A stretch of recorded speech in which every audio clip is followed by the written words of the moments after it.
Hello everybody, welcome to Sami Hannah and welcome to another video. In today's video, we are going to be scrolling on Pinterest. Whenever a creative gets into like a creative block, Pinterest is that gal, it saves us. There are so many beautiful things on Pinterest. It's my guilty pleasure to sit and scroll, and I'll be pinning sewing ideas and outfits like my life depends on it every night. But then that pin just kind of sits there and we can't really get everything that we pin because it's either not available in our country or it's just too expensive. So this video series is basically me trying to recreate those pins. Probably wondering, how do you do that?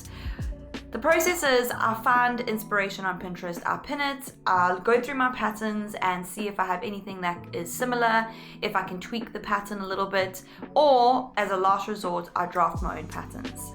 Grab yourself a nice hot beverage, a nice little snack. I'm drinking coffee this morning, and welcome to the Sewing Diaries.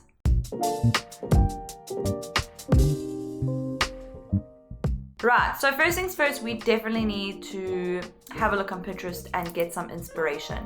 So I'm going to kind of pop up a few pictures that I've gathered from Pinterest, and you guys are going to have a little idea of what I'm kind of going for. What I'm going to be sewing today is a matching gingham set. It's going to be curated out of thrifted materials. I haven't bought anything new for this project, so this is going to be a very affordable project. And I'm lining it with an old bed sheet that I have in the cupboard that I haven't used in ages, so it's nice and soft and cozy. We're going for these almost straight leg, loose fitting kind of elastic waistband style pants. Woo, that was a mouthful. And I'm going to make a tie. I've never done like a waist tie before, but why not? Let's just try. I had this fabric in my waist basket. It's kind of it's got like florals on it, and I want that to be the back pocket, which I'm also lining with a bed sheet. The top is going to be kind of like a Garni inspired top, kind of like this over here, but instead of tying right at the top, I've altered my pattern to kind of come down here. So the first tie will be here, will be a second tie, and will be a little frill at the bottom that also has like a lace trim around the bottom. The sleeves are going to be puffy and white with a gingham frill around the bottom and lace trim. So lots going on in this project. It's got quite a few details, and I really want it to be quality sewing. So I'm going to take my time with this project. I'm not going to rush, and hopefully we have a beautiful set at the end. Let me show you the materials we need to complete this project.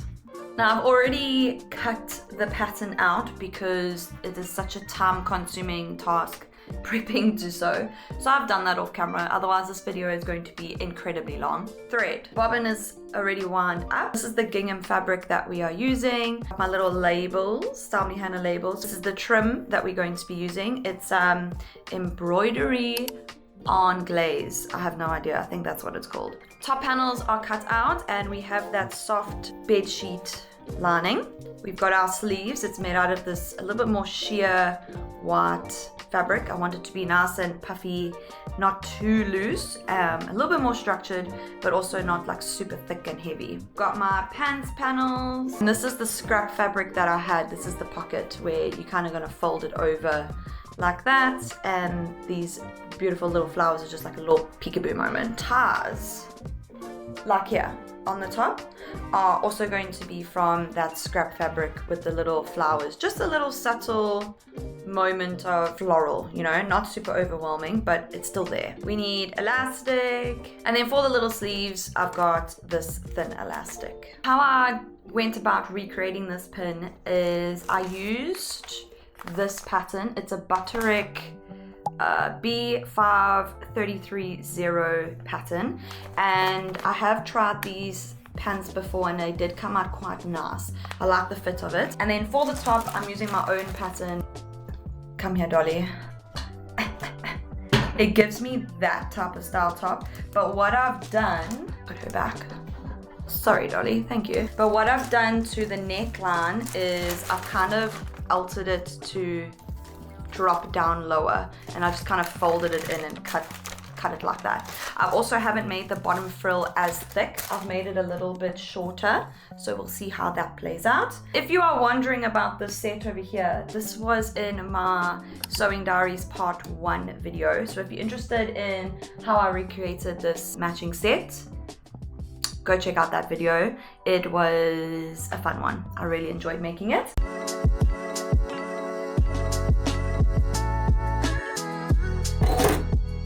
Have pinned along the back panel on the neckline, so I'm going to just sew along here, and I've just ironed over my ties, and I'm going to do a 1 centimeter all the way down on the ties. That's the first sewing job of today.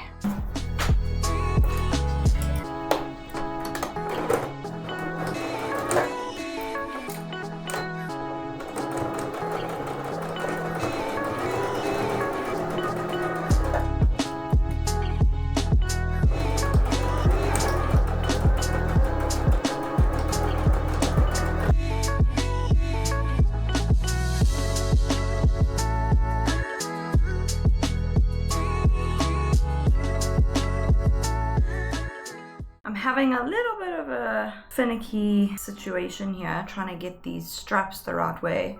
I am using my loop turner, but if the fabric isn't slidey, it doesn't work as effectively, I found. You do have to fiddle with it a lot more. So I'm just like cutting a hole in the strap for the little pin things to come through. You're not going to be able to see. I'm not going to I'm not even going to try and show you. Let's see if this one works a little bit better. I did manage to get one out, but there were many swear words said in the process, so let's see. It's just the getting started. She's behaving now that you guys are watching. Did I speak too soon? Don't let go.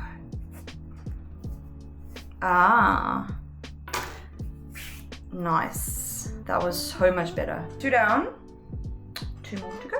Straps are pressed, and I don't know if you guys can see, but this is kind of what I was going for. It's like little peekaboos of color to go against the busyness of the gingham. On my neckline, I've kind of snipped it like this along the neckline, and what that does is it makes it more seamless with no puckers when you flip it over. I'll show you guys now, but this is what I do. I just snip it not too close to the stitch line, but just enough all the way along.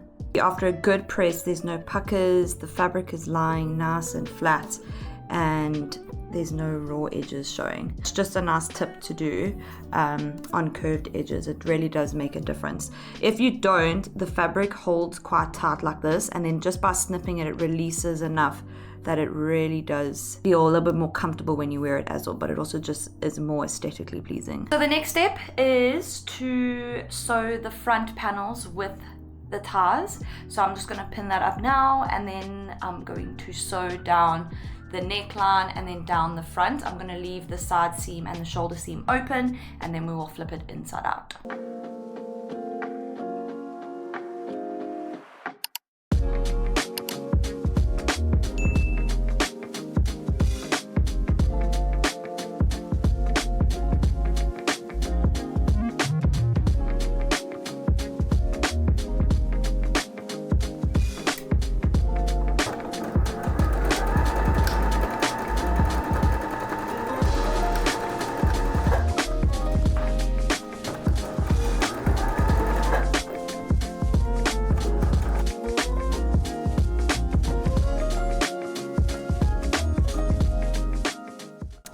I've just finished pressing, and I did a little snip, snip, snip along this edge as well. But look how crispy that line is. No raw edges. That's why pressing in between your projects is just, it makes such a big difference. So yeah, everything's looking nice and neat. I sewed on my little label there.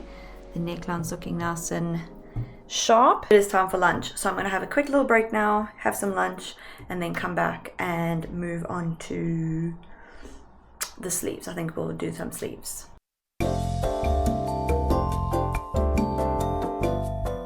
We are back after lunch, and I've just done some prepping. We have quite a big chunk of sewing to do. Put the blouse right sides together, and we're going to sew the shoulder seams up, and then give that a nice overlock and a press. And then I've got the little frill on the sleeves. So I'm going to stitch along here and then flip it the right way and then overlock it. Then on the sleeve head, I'm going to add some gathering stitches all the way around here.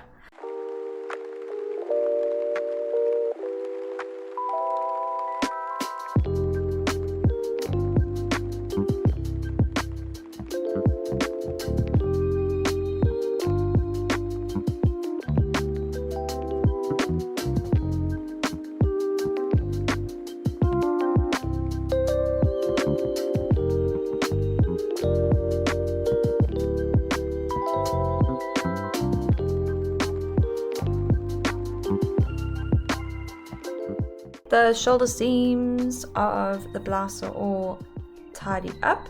I went for an open seam just because it feels a little bit more comfortable on the shoulder. I was thinking of doing top stitching, but I don't really want white lines messing up the crispness of that edge. The cute sleeve ruffles.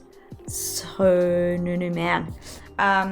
What I'm going to do is I am going to top stitch here just to keep this down flat, because yeah, I don't want it flapping up where you can see the overlocked edge there. Top stitching is done. It looks so much better. Next step, we are going to do the sleeves now. But before I attach them to the bodice, I want to just get the full sleeve done. So attach the bottom, the little bottom panel, do the bias binding, do the elastic, and then I will put the sleeve into the bodice.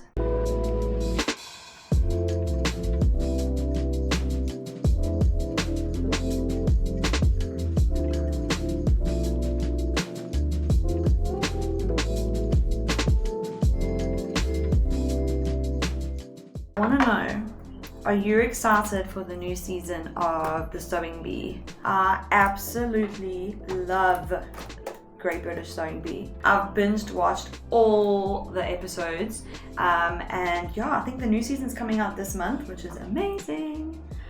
And I can't wait to watch it. You guys watch the Sewing Bee? Which was your favorite season? I absolutely loved the season with Brogan, Annie, I can't remember the other finalists. When there was 4 of them because they couldn't choose. Absolutely loved that season. Are you guys working on any projects? I'm interested to see. It just inspires me to see what other people are making. What is your project of choice at the moment? Is it something that is like taking a lot of your time, like a quilt, or are you doing quick little projects? Let me know in the comments down below. And if you want to share with me your projects, follow me on Instagram and send me what you're working on. I'm really keen to see.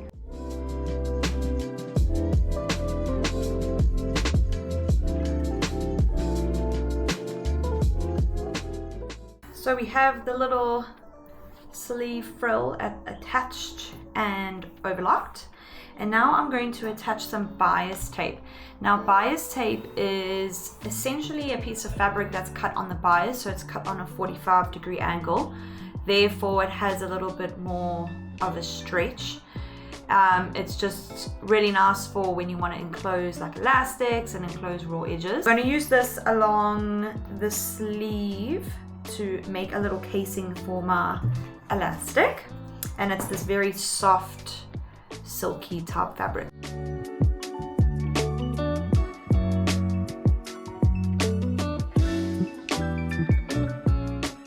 So I've just pinned all the way along the edge, and what I'm going to do now is I'm going to sew in this little crease here all the way across.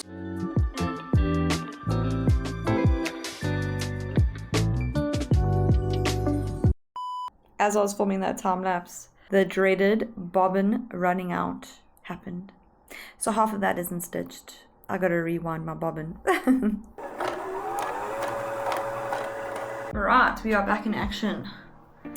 Let's finish off this bias binding on the sleeve. So if that ever does happen to you, where you run out of thread halfway through your project, just go to where the thread ran out, maybe like a centimeter from where it ran out, and just go over that stitching. So go forwards, backwards, and then carry on finishing your sewing.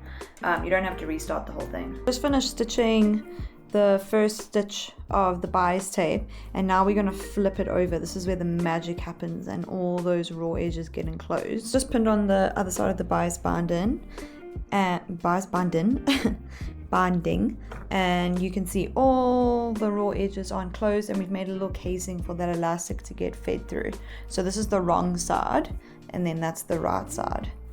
So yeah, just going to finish pinning the other one, and then do a very small seam allowance, like literally right on the edge. You have to be so careful all the way along. This is what it looks like on the inside. So the bias tape is covering all the raw edges, and this is what it looks like on the outside.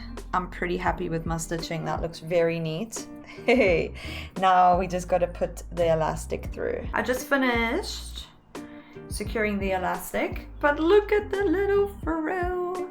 How cute is that, with the detail of the lace at the bottom? Now I need to gather the head of the sleeve and attach it to the bodice.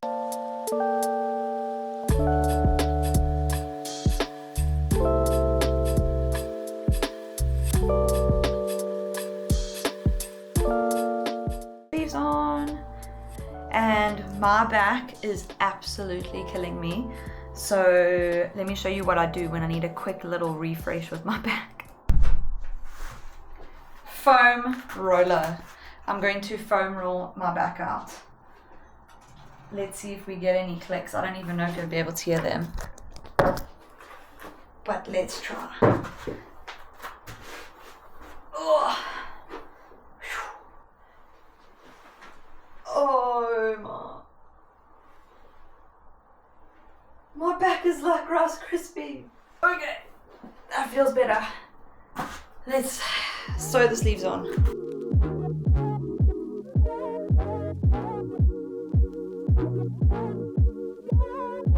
I've got the right sides together. I'm going to sew along the sleeve and down the bodice on both sides.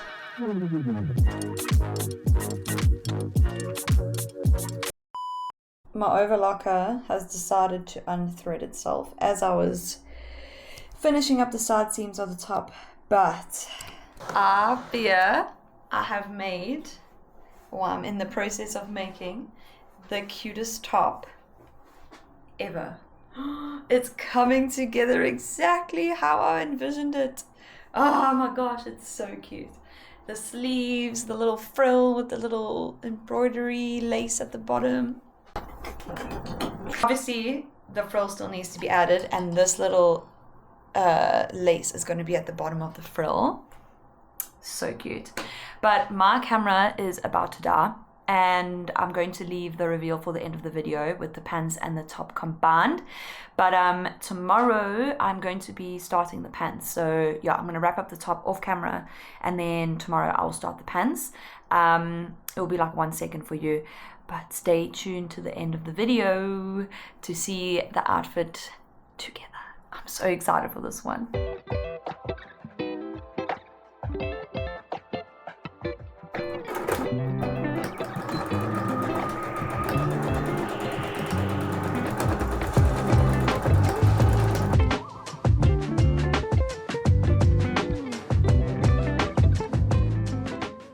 Good morning, everybody. I have been a busy sewing bee this morning. I've just made my little pockets with the lining and the little Stelmy Hannah tag on the side. And then yeah, we're going to fold the pocket over like that, and that's going to go on the back of the pants. I've done this one as well, lined at the back, and then I've made a nice long strap to possibly be the tie around the pants. I haven't fully decided yet if there is going to be a tie, but I thought I'd make it just in case. And now it is time to do the actual pants and the lining, and let me tell you, I was lying awake in bed last night trying to rack my brain around how to do lining and pants together. If you watched the Sewing Diaries part 1, you would have seen that I battled with sewing is a lot of like inside out, right way around, wrong way around, and sometimes it can get the better of my brain, and it definitely got the better of my brain in that video. So I was like lying there thinking of like the different way that I could have done it, and I think I've got it down. Let's figure out these pants together. Before we can put the pants together, I've realized I do need to put the pockets on the back legs first, just it makes it a little bit easier.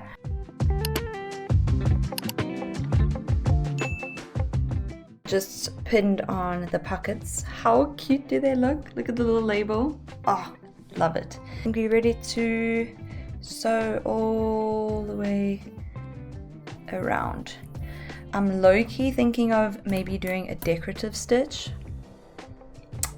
I think I may have to. Let me just show you the decorative stitches. How cute is this little drawer? It's a little booklet with all the different decorative stitches. Oh, the sun. So there's quite a few beautiful decorative stitches, and I really want to try and do like a floral one, but I'm thinking, do I do it in white or do I do it in like a navy to match the pants? But I feel like it would stand out too much. I'm just worried that I'm not going to have enough white thread because I am running low and I don't think I have enough more white thread. Do we do pink? This is when I wish YouTube was interactive, like you could reply to me, because I don't know what to do.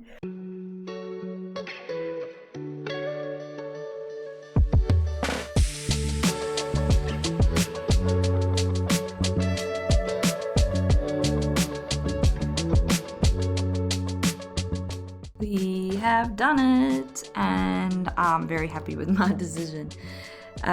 Gosh, this camera needs to focus better, but yeah, there's little decorative stitching all the way around there and all the way around there. Okay, hopefully you guys can see what I am doing now. So I'm gonna use the same method that I used for the shorts in the Sewing Diaries part 1, and essentially that is putting one front leg and one back leg together, and then on the other side you do one front leg, one back leg, and you just sew down the inseam. Now obviously lining is here to play now. So what I'm going to do, I'm going to put a back leg first, but I'm going to put a lining first. So here's my lining piece. I'm going to put that on the table first. Then I'm going to take the back leg that matches that lining, so the pocket will be facing me, like so. Okay, you need to put this first. So the shell fabric first directly onto the back leg. Then we put the front pant lining on the outside. So then the linings will be enclosing the shell fabric. Yes. We are not getting confused today. Nay. We are getting this the first time. I'm going to do one set first and see if it works, and then I will set up the second set. Reveal time. I must say, everything was shifting quite a bit when I was sewing, and I spent so much time pattern matching. So I will be a little bit bummed if the pattern matching has gone out. But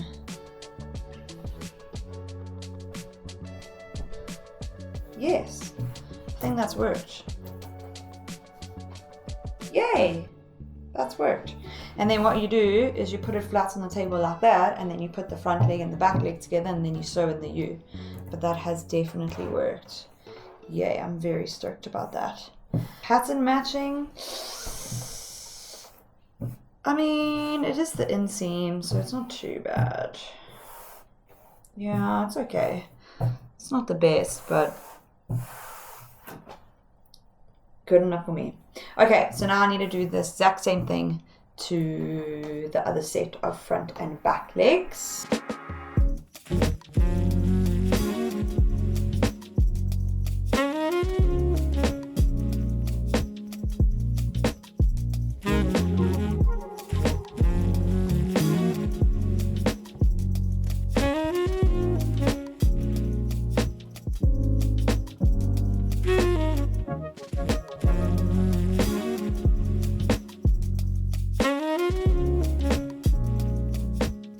Okay, everything's pressed, and now it is time for the next step.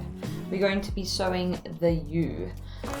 What we're going to do is we're going to put so this is the back panel and this is the front panel. They've stitched down the inseam, and now we're going to open it up so it looks like that. And we're going to put the other one on top as well, with the ginghams facing each other. So the right sides are together. So here's my other one. So just to explain it better, we sewed down there, and now we're opening it up, and can you see the U shape? I've also opted out for open seams just because it lies flat, and I like the little pop of gingham on the inside. It makes the inside look really pretty. Then we open that up and we put it flat on top. So now both back panels are on this side and both front panels are together here. And now we just got to line everything up and stitch that little crotch seam. Good morning, everybody. It is a different day. This weekend got so busy, so I didn't finish off the pants, but we are here to finish them today. This is where we left off. We were about to attach the pants with the inseam. So that is what I'm going to get on now. Let's go.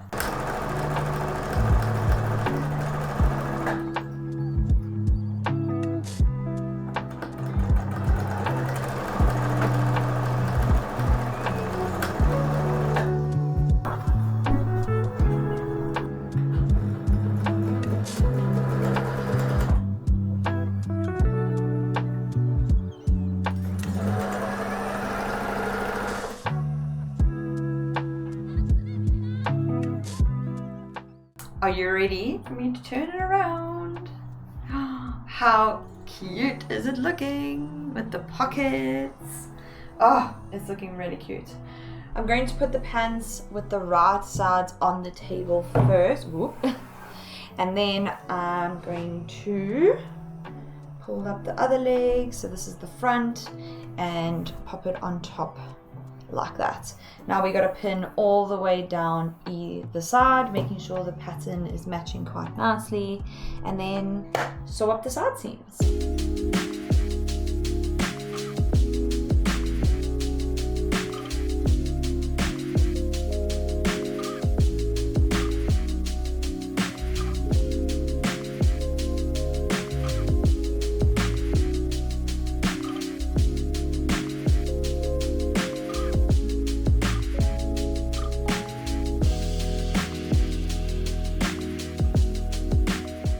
Side seams are done, and I've also folded over where I'm going to make the waistband. Now I did make this little strap here in the beginning in case I wanted a tie, and I think I am going to do it just because it's going to bring in that scrap fabric that I used on the top and just make the outfit look a little bit more cohesive. Now to do that, obviously we're going to be putting elastic in the waistband, but to have a little tie you need to only do 2 little buttonholes on the one side of the tube that you've made. So you mustn't do a buttonhole on both of the folds, only one, if that makes sense. So that when you fold it over, you don't see buttonholes on the inside as well. I've just chosen a very, very small button, and I've put it in my buttonhole foot over here. So that is going to be, that's going to tell the machine how big I want the little opening. Yeah, let's go for it. These are the little buttonholes. I just cut them open, and when you fold the fabric down to make the waistband, you don't see anything else besides the inside of the pants. So there's no holes on the reverse side, only on the front.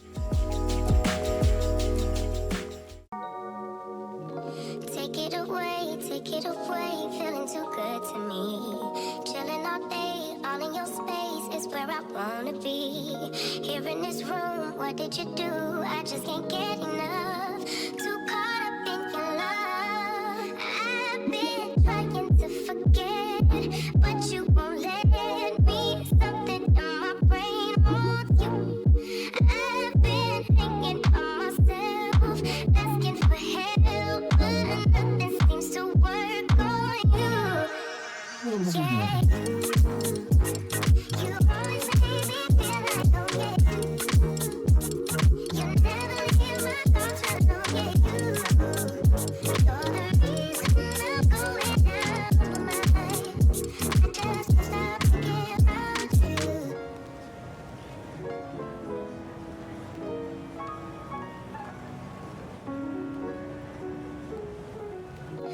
All that I crave when you're away.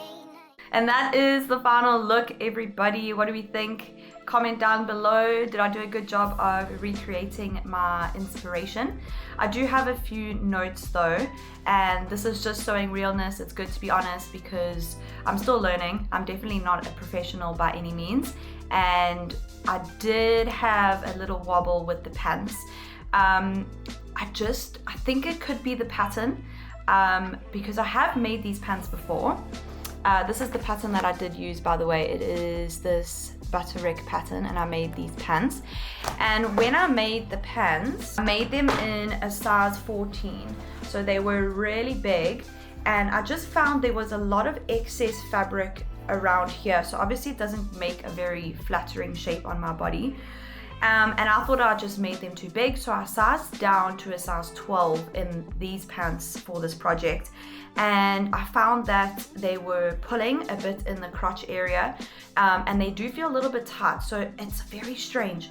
I just don't know if maybe the pattern isn't really the best for my body type. I do have a bit of an hourglass with a much smaller waist compared to my hips, and I will show you. So if we have a look at the pants here, it is pulling a lot and there's not much room on the sides. So it does feel a little bit small. However, I have an elastic band in the waist and this tie. So that means that it's very big for me. And can you see here, there's lots of bunching and it's just not a very flattering shape on my body. And then obviously it flares out at the bottom. So it's almost like it's too small and then all of a sudden it just kind of flares out. But I can't go any smaller than this, and one size up is too big, which means it exaggerates this excess fabric and this pull here. Can you see those little lines? And then also the crotch is sitting quite long, so it's not sitting it almost feels like it needs to be like there. So that's why I'm saying maybe my torso is just a bit short for this pattern, and because my waistline is there and that's where the pants are supposed to sit, but then yeah, it just feels a bit uncomfortable. So I did have a little bit of a wobble because obviously when you spend so much time working on something and it doesn't fit the way that you envisioned, it is a bit disappointing. But I've learned that either this pattern just isn't for me, or I need to alter it to my body shape, which is so valid. I mean, not everyone's body shape is exactly the same, so designing patterns is so tricky because there's just so many different figures out there. I am still happy with the pants. I will definitely still wear them. I tried a lot of new things on this pattern. And with the top, I originally wanted it to be open like so, like that, but obviously it is a little bit riskier with the wind and whatnot, so I've just added a hook and eye at the bottom to kind of cinch it in if you want to. But I like the option being, if you want it open, like if you're layering it, you can open it up, or if you want it closed, you can close it. Thank you so much for joining me in the sewing room today and keeping me company. And I just want to say thank you so much for 1,000 subscribers. We have finally reached that milestone, and I'm really, really, really grateful for everyone that has joined this little community, and still loads of content to come. If you haven't already, be sure to subscribe. That way you are supporting me for free and you'll be notified when I post any new videos. Other than that, I will see you guys very soon in the next video. Bye.